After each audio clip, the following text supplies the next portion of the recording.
સુરત જિલ્લામાં ભારે વરસાદના કારણે વહીવટીતંત્ર એલર્ટ મોડ પર છે।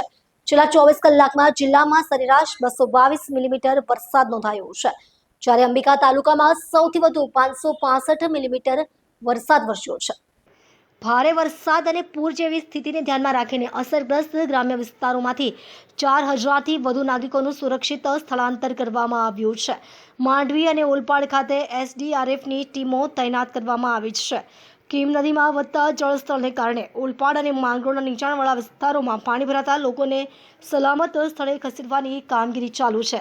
જિલ્લા કલેક્ટર તેજસ પરમારે કીમ નદી કાંઠાના રહેવાસીઓને સમયસર સુરક્ષિત સ્થળે ખસી જવા અપીલ કરી છે।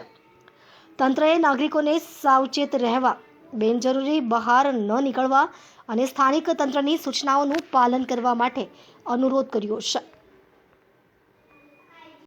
સુરત શહેરમાં આપણે જાણીએ છીએ તેમ સુરત જિલ્લામાં 31 અને 1 તારીખ એમ બંને દિવસ રેડ એલર્ટ આપવામાં આવ્યું હતું, જેના અનુસંધાને ગઈકાલે સવારે 6 વાગ્યાથી લઈને આજે સવારે 6 વાગ્યા સુધી સુરત જિલ્લાના તમામ તાલુકાઓમાં નોંધપાત્ર વરસાદ થયો છે। એવરેજ જોઈએ તો આપણે 220 mm જેટલો વરસાદ તમામ તાલુકા અને શહેરમાં મળીને થયો છે, એટલે કે લગભગ 8 ઇંચથી વધારે એવરેજ વરસાદ તમામ તાલુકામાં નોંધાયો છે। સૌથી વધારે વરસાદ જે છે અંબિકા તાલુકામાં લગભગ 565 mm 24 કલાકમાં નોંધાયો છે। તે સિવાય અન્ય તાલુકાઓમાં પણ લગભગ સરેરાશ જોઈએ તો 5થી લઈને 15 ઇંચ સુધીનો વરસાદ જે છે અલગ અલગ જગ્યાએ નોંધાયો છે। સુરત શહેરમાં પણ આપણે જોઈએ તો લગભગ 5 ઇંચ જેટલો વરસાદ 24 કલાકમાં 5થી 6 ઇંચ જેટલો વરસાદ નોંધાયો હતો।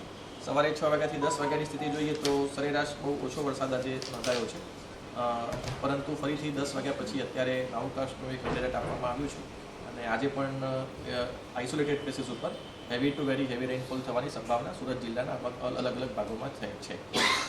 પરિસ્થિતિની વાત કરીએ તો ઓવરઓલ સુરત શહેરની જે તમામ ખાડી છે અત્યારે તો ડેન્જર લેવલની નીચે ચાલી રહી છે। ગઈકાલે અમુક ખાડીમાં ડેન્જર લેવલ આવ્યું હતું, ત્યારબાદ તાપી નદીની અંદર આપણે સિંગણપુર જે કોઝવે છે તે ઓવરફ્લો થવાના કારણે પાણી આવેલું છે। ઉકાઈ ડેમ છે તેની સ્થિતિની વાત કરીએ તો